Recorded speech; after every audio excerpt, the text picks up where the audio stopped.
prospects of what God has intended for all of us. So I'm looking forward to a brand new week with brand new expectations and brand new assurances that God has got something spectacular for us. So I'm looking forward to the week. What's up over on the conference line, man? 5606 3373. Come on, y'all, tap somebody in, get somebody to be a part of the 10-minute tune-up with us today.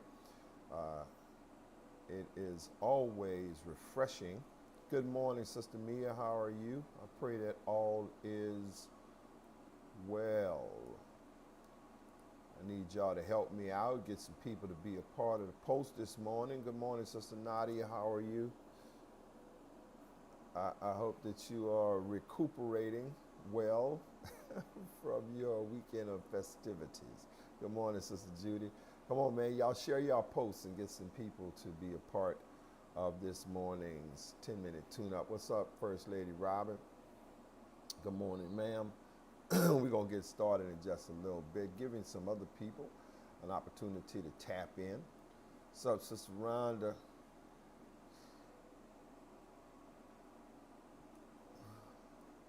Y'all, we have the makings. What's up, Elder Dexter? Man, we got the makings of a very hot summer. Boy, look, it's gonna be a scorcher. It feels like it already, y'all. Feels like it already. Man, this is gonna be one for the books. What's up, Sister Erica? Hey, Sister Elder Gilder. So listen, I'm gonna get my time started because I know everybody have a whole lot going on. What's up, T? Hey, how you doing, Sister Adrian? I'm gonna get my time started because I want to get into this this motivation for this week. Let me get it. Where are we at? All right, so let's get it on and cracking. So here's what I want to talk to you about today. You know, sometimes in life we feel like we in a position where we don't have any weapons, right, to fight with. And some of the things that you're challenged with, you feel like, man, you gotta be subject to whatever happens in life. But that is definitely not the case. God never leaves us without any modes of protection or any way of being able to protect yourself from the circumstances or the situations that life will bring your way. And one of the most unsuspecting weapons that we have, I call it a neutralizer. and the neutralizer that God has given us is love. Yeah, man, love. The Apostle Paul says something about love in the book of Corinthians. He said that at the end of chapter 12, he says there's three things that's super incredible, right? Super amazing and powerful. He says, now abideth faith, hope, and charity, which is love. He says, but the greatest of these three is love, because love has this equalizing effect, right? Love has this way of neutralizing things, and sometimes we don't give it the credit that it deserves. We don't give it or show the power that it actually possesses. But love is a not only an offensive weapon, but it's a defensive weapon. Yeah, love is a very powerful aspect of our existence, and functioning in love takes tremendous effort. It takes tremendous effort. You are not going to use love, be in love, or have a sense of love in your life without it being intentional, right? Love is not one of them happenstance kind of things. It's all about intentionality, right? Whether you're receiving love or whether you're giving love, it's all about intentionality. And there's three places that you really gotta really got to focus intently on placing love. Number one is God. Man, you got to love God with all your heart. That was the main commandment that Moses gave and Jesus reiterated in the book of Matthew.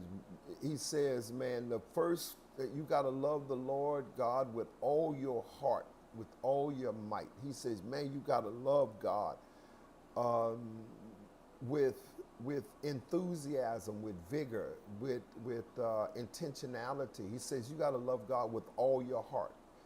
And then the next thing he says, you got to love your neighbor. You got to love everybody else. You gotta love everybody else. But what I like about what Jesus says about loving others, he made sure that he gave you a sense of of being able to monitor that love that you give others, right? And he says you got to love others like yourself, as thyself, right? And I don't want to just pass over that because that's super important. Here's the reason why I say it's super important is because in order to love people properly, you got to have a good sense of love for self. You got to love you. Now, I don't know about y'all, but sometimes, and it's transparent, sometimes loving you takes effort because we are so judgmental of ourselves that it's hard for us to really spend any time loving us, right? Because when you look in the mirror, sometimes you can start picking apart your life. Or when you look at your life totally, not just in the mirror, just look at some of the things that you do, your actions, your decisions, and all. You can almost begin to pick away the love that you have for yourself. And so those three areas is really important. Yeah, man, you gotta love you. You gotta love others, and you love others based on how you love you. That I know sometimes we be talking about how people treat other people. Oh Lord, how they treat other people. Well, sometimes that's a reflection of how they feel about themselves. You know, it's gonna be difficult for you to love people and treat other people right when you can't even treat yourself right. When you can't do right by you. I don't stand a chance if you don't treat yourself right, man. If you don't treat yourself right. Here's what the Apostle Peter says in 1 Peter 4:8. He says, most important of all, continue to show deep love for each other.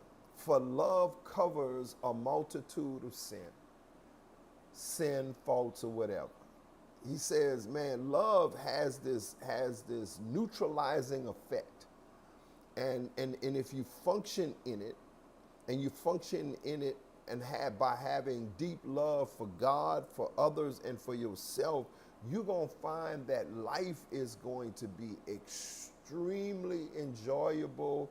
You're going to have a greater sense of appreciation for life. Yeah, you're gonna appreciate life. You're gonna appreciate the lives of others. You're gonna appreciate God being in your life. All of that comes from love. So let me give you a few things that I believe are tremendous attributes of love. Number one, like Peter said, love covers. Man, when you love someone, you're gonna cover them. You're gonna protect them. Number two, love carries. Man, when you can't carry yourself, if I love you, I'm supposed to be carrying you. Yeah, I'm supposed to pick you up. When you're weak, I'm supposed to be strengthening you up. You know, picking you up, man, helping you out. That's what love does. That's an attribute of love. Love comforts. When someone is going through some situations that they find difficult, then it's going to help. Love comforts them and gives them a sense of assurance that everything is going to be all right. Yeah, everything's going to be all right.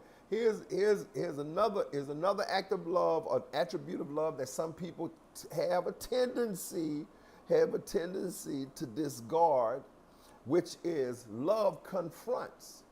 Yeah, man. If I love you, I'm gonna confront you on some stuff. That don't mean that don't mean I don't love you if I have to confront you or correct you. That don't mean that I don't love you. That means I love you tremendously. Yeah, man. If I didn't love you, I wouldn't confront you. I wouldn't I wouldn't try to get you to be better. And then love compels, right? I'm gonna if I love you, I'm gonna strongly move you toward the best of you. You, yeah, I'm gonna strongly move you towards the best of you. And then finally, love is compliant. Love is compliant. You know, man, a lot of the stuff that I do when it comes to First Lady, I do out of my love for her. Yeah, I'm compliant. She wants me to do certain things, like she wants me to go to certain places, and I'm like, I do not. Oh Lord, I do not want to go. I do not want to go to that place. I don't want to go there. I'm not feeling it, and I really don't want to be a part of it. But I comply because I love her. I know how she feels about it. So because she feels that way about it, then I'm going to comply with her wishes, with her wishes. That's what love is all about, man. Love ain't selfish. Love ain't selfish. Now, and everything that I've just said, love covering and carrying and confronting, yeah, and comforting and compelling and being compliant, love, all that stuff, it takes effort. It's intentional. It ain't gonna just happen by happenstance, y'all. It's just not. That's just not the way it works. I wish it did, but it doesn't. And sometimes when it comes to um, our lives, we just need something to help us get through, right? Almost like a pacifier, if you will, for a baby. A pacifier for a baby is not nourishing. No, it's not nourishing. It's adding no real value to a baby's life when that baby has that pacifier in his life. But it gets them through, right? It gets them through. When you put that, it soothes them. It helps them along. Sometimes we just need a pacifier. I need something to get me to the next point. I just need you. This is not a meal. This is not life sustaining or nothing like this, but it's going to help get me through. It's going to help get me through. And love will do that, man. Love will get you through some difficult moments. Love will get you through some times that you want to just throw up your hands when you love, man. And those three places that I told you love is super important. It's gonna be the places you need to direct that love to. God, most of all, others, and yourself. I'm telling you, man, that's super important. All right. All right, y'all. Man, I love y'all so much. I really do. And I'm not just throwing it out there. I love y'all, man, because y'all turn aside from whatever y'all doing to be a part of these times with Pastor D. Yeah, with Pastor D. So y'all have a great and amazing week. And I look forward to talking to y'all a little bit later, man, a little bit later. Much love to you. And y'all go out there and stack up some wins, because I know God has created you to be more than a conqueror. All right, I'm out.